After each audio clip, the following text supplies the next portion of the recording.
são recifes de arenito, né?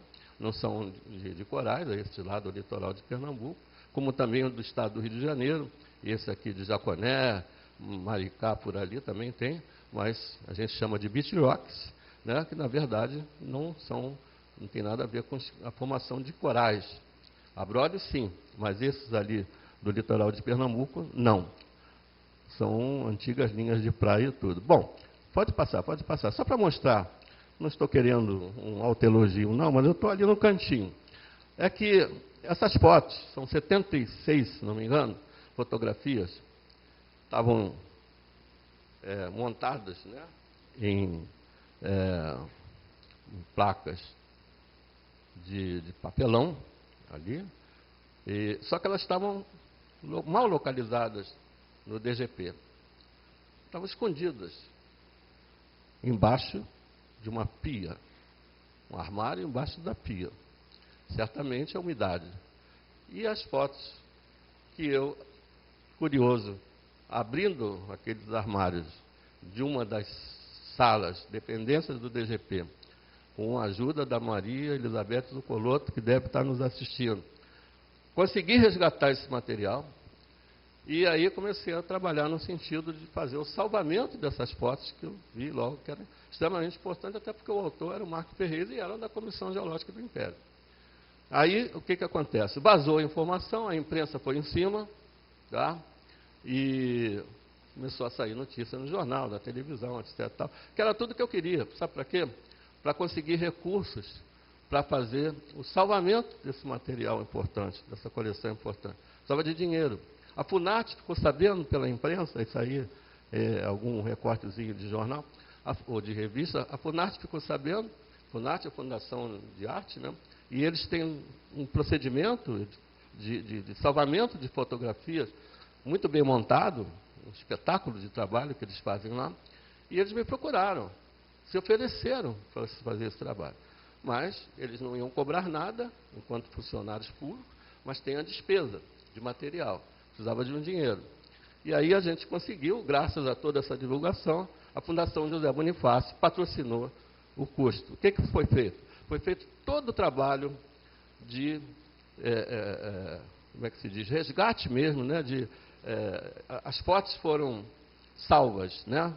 O que tinha de defeito desapareceu. Esse trabalho é um trabalho realmente fantástico, técnico, né? Que é feito lá na Funarte, eles fazem muita coisa para a Biblioteca Nacional. Eu estava lá, eu assisti, quando chegaram os rolinhos de fotografia do Pedro II, lá do Egito, que uma das idas dele é o Egito, e estavam enroladas. Não podia desenrolar, porque se desenrolar, quebra. Aí eles colocam num ambiente em que a umidade vai fazer com que aquilo que estava ressecado umedeça de novo, e aí vai poder, sim, abrir novamente as fotos, esticar e salvar esses negativos. Os negativos dessas fotos do Marco Ferreira, eu acredito que estejam no Museu Nacional, no setor de fotografia, porque eram negativos em vidro.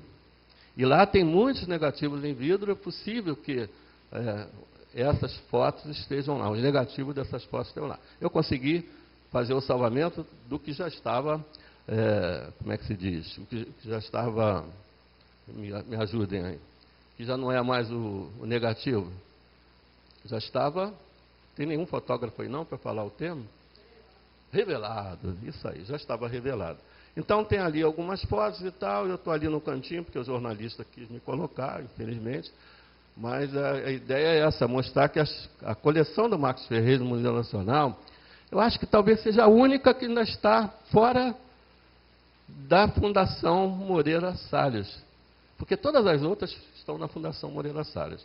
Essas pertencem ao Museu Nacional. Foram tiradas cópias para manuseio. Quem quiser ir lá ver, se a gente quiser fazer uma exposição, a gente vai usar as cópias, as originais, não se pode botar mais nem a mão para não se perder, né, correr o risco de perder. Vamos adiante? Há alguns livros, né, alguns... O Hart participou, o HCIS publicou aquele Journal to Brazil, em 1871, tem um outro ali, mas tem um livro importantíssimo que eu não coloquei, mas que é importante, que eu cheguei a ter esse livro, inclusive, é a Geologia e Geografia Física do Brasil, 1870 e poucos, né? Ele publicou esse livro e foi reeditado por uma editora de São Paulo em 1938 e teve outras edições depois, na década de 50. É muito difícil você encontrar esse livro, né? Foi publicado em inglês e depois em português, e que tem muita coisa do que o Hart fez aqui no Brasil na Comissão Geológica do Império. É um volume que condensa todo o trabalho dele. Por exemplo, a passagem dele pelo Rio de Janeiro, a descrição que ele faz do Barreiras, entre aspas, que hoje é a Formação Macacu, de Porto das Caixas, uma série de trabalhos que ele fez, ele reuniu tudo que era muita geografia, física, geomorfologia e geologia nessa obra, uma obra-prima do Hart, antiga, mas continua sendo uma obra-prima. Mais outra aí. Bem, aqui está em inglês, eu deixei em inglês de propósito, para mostrar o seguinte, olha quanta coisa tem ali falando do Hart, né? Olha só. E isso tudo escrito lá fora. O livro que eu falo, de 70, Geology and Physical Geography of Brazil, o último, que seria Geologia e Geografia Física do Brasil, na edição em português. Lá fora, se fala muito mais no Hart. Lá nos Estados Unidos, se fala muito mais no Hart. No Hart trabalhando no Brasil, do que aqui no Brasil. O Derby não. O Derby, porque permaneceu até 1915 trabalhando, vivo, hoje ainda, cinquentenário do Derby, aliás, o centenário do Derby, 1951, foi uma festa. O Sesc Centenário também foi uma festa. Alguém fez alguma coisa a respeito do Hart ou do Brunner? Nesse sentido, como foi feito para o Derby? Derby merece? Merece, só que eu acho que o Hart também merece. Né? Tanto quanto o Derby, eu acho que ele merece ser reverenciado. Mas esqueceram do Hart. Mas para não dizer que esqueceu de todo, vocês vão ver depois aí que não foi totalmente esquecido, não. Continua. Tem sempre algum abnegado, né? Mais um também em inglês, lá fora, vai mais um. A bibliografia, pode passar, está só mostrando aí como ele assim chegou lá. Marcos Vinícius de Freitas, de Minas Gerais. Ele se dedicou à obra do Hart. Eu não trouxe, porque é um volume enorme, desse tamanho, muito grande, patrocinado pela Moreira Salles, pela Fundação. Mas é um espetáculo de trabalho. O primeiro lá é da editora da Universidade Federal de Minas Gerais. Mas o outro, esse que eu falo que é gigantesco, patrocinado pela Moreira Salles, pela Fundação, é de 2001, editora Metalivros e tal, que é espetacular, muito legal. Eu tive a oportunidade de participar um pouquinho, porque eu cedi as fotos do Marco Ferreira que estavam comigo, né, para ele escolher o que achou melhor, colocou no livro. A Vera Medina, lá do museu, que fez aquela, né, tese em cima dos braquiópodes, ela é coautora do livro, ela ajudou muito o Marcos Vinícius, na parte lá pertencente ao Museu Nacional. E tem o Nelson lá do Museu Paraense, Emílio Gueldi, também que se dedicou, de alguma forma, à recuperação, à memória do Charles Frederic Hart. Mas é muito pouco, se a gente comparar com o que tem lá fora, gente. E ele trabalhou no Brasil. Né? Ele veio para cá, passou 8 anos aqui, de 70 a 78, foram 8 anos, dedicado ao Brasil, intensamente dedicado ao Brasil. E se ele não fez mais, é porque a febre amarela não deixou. Mais umzinho, estamos chegando ao fim. O Homem Enciclopédia, para fechar. O Brunner, grande companheiro do Hart, foi seu aluno e depois companheiro. Ele escreve simplesmente o seguinte: ele era um homem de conhecimentos enciclopédicos. Isso está escrito na Notas Bibliográficas de Geólogo de João Casper Brunner. Eu tenho esse livro, da coleção mossoroense, né? O pessoal lá de Mossoró reeditou muitas obras importantes aqui do Brasil, históricas, e por acaso eu tenho esse trabalho do Brunner. Brunner falou de todo mundo, fez biografia de todo mundo, mas a gente vai ver em setembro que... E aí? E ele? Alguém falou do Brunner? Nós vamos falar. Isso foi publicado no site do CBA, que eu organizo, que o Flávio Hertal conhece, né? O site do CBA. Está lá a fotografia do Hart, tem a fotografia do Derby também, e com uma notinha a respeito. Estamos terminando. Quem quiser mais informações, está lá.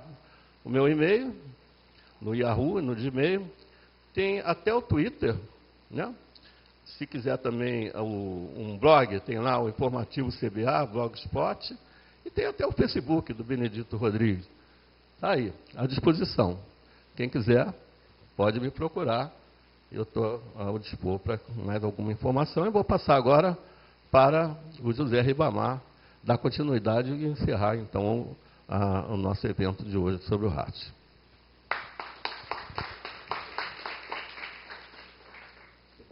Bom, gente, eu acho que o professor Benê já abarcou os pontos realmente de toda a cronologia do nosso Charles Hart. Eu pretendo apenas enfocar alguns aspectos, assim, talvez até polêmicos, da presença dele aqui no Brasil. Então, ele faleceu muito jovem, com 38 anos aqui no Brasil, e deixou aí um legado muito importante. Uma rápida cronologia dele.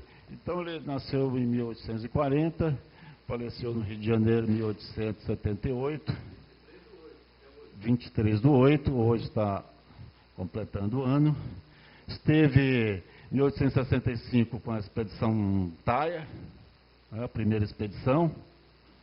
Foi professor de geologia da Universidade de Cornell, em Nova York, e publicou o livro Geologia e Física Geográfica do Brasil, que já foi mencionado como a sua principal obra escrita, que permanece aqui entre nós, né?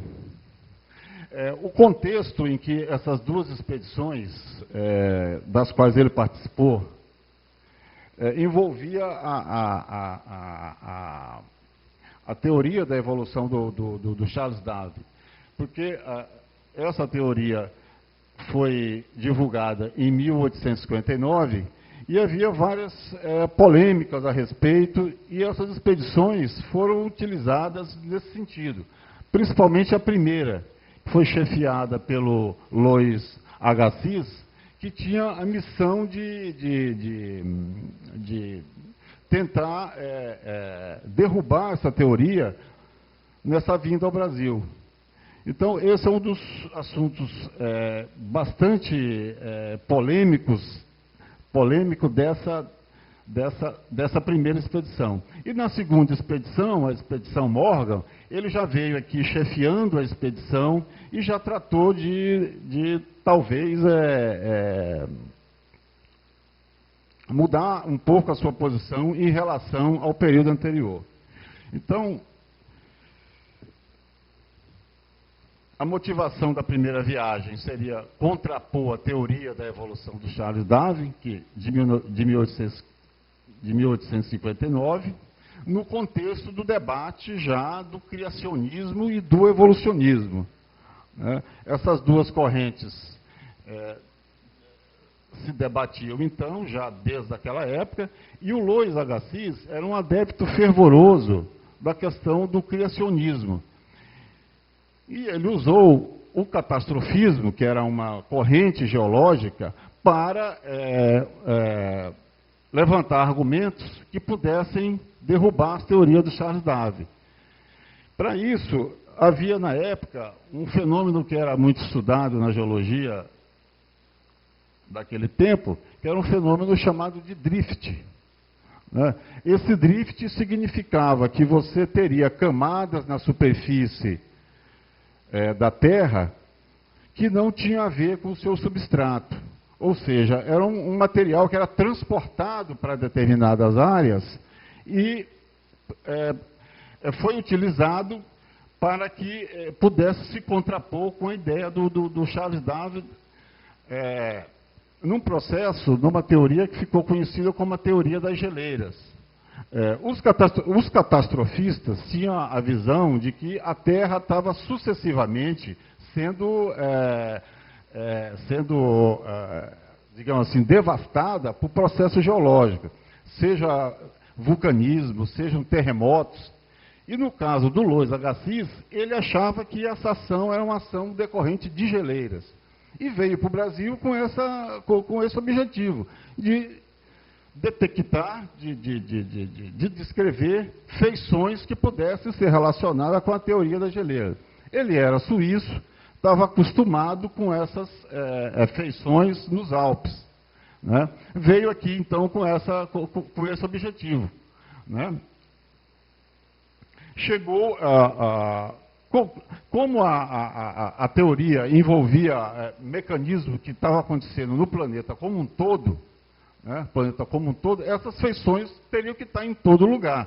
E essas feições, os fenômenos dessa dinâmica externa do planeta, terminava, segundo o que eles achavam, aniquilando a vida, aniquilava toda a vida, né? Não deixava vestígios entre os sucessivos eventos que pudessem acontecer. Então, você teria uma situação onde não havia evolução.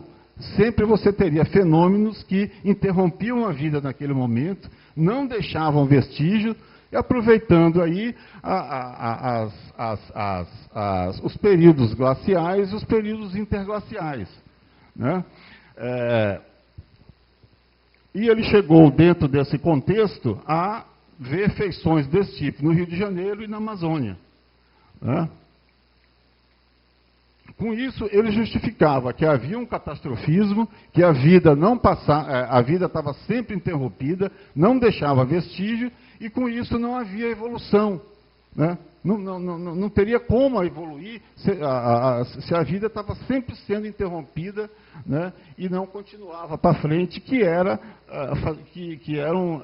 a ideia que fazia parte do fenômeno, do contexto da evolução de Darwin.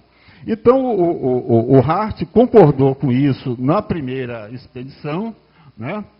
Mas, posteriormente, na segunda expedição, ele veio ao Brasil novamente e se converteu ao darwinismo, né?